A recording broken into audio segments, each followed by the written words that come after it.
السلام عليكم أحبائي الكرام متابعي قناة ضوء على الأحداث. مرحبا بكم من جديد وفيديو جديد. كنتمنى دائما ينال الإعجاب ديالكم أحبائي الكرام. توحشتكم، يعني هذه مدة قمت بعملية ديال إلقاء، عملية ديال يعني توضيح ديال المشاريع اللي كنصوركم. فأنا يعني كنقوم بهذه العملية، هي عملية يعني وصف المشاريع اللي كنصورها، طبعا باش نقربكم بالمشروع ونضعكم في الصورة.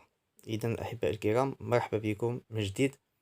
اليوم إن شاء الله التقت المركز أو المدرسة الوطنية للتكنولوجيا اللي كتتواجد في الطريق المدارية، واللي هي كتواجد كذلك في المكان اللي موجود، يعني قرية رياضية ديال مدينة تطوان.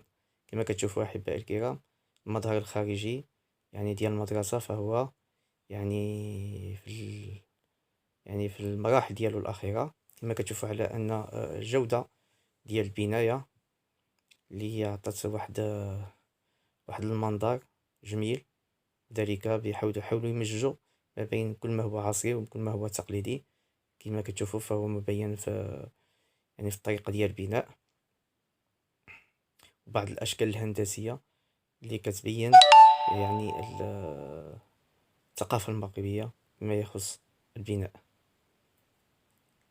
كما كتعرفوا على أن أي دولة فهي كتحاول تثبت يعني النموذج ديالها، والمغرب كذلك. فهذه ما يعتبر يعني كتعتبر واحد القوة الناعمة ديال المغرب، هو أنه دائما يفرض الثقافة ديالو ويحاول يسوق الثقافة ديالو.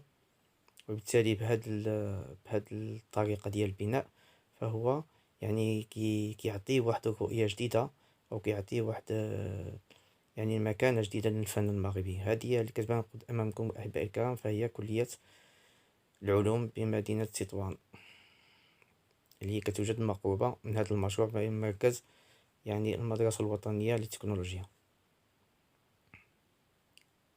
إلى هنا أحبائي الكرام، نستودعكم الله الذي لا تضيع ودائعه، والسلام عليكم ورحمة الله تعالى وبركاته.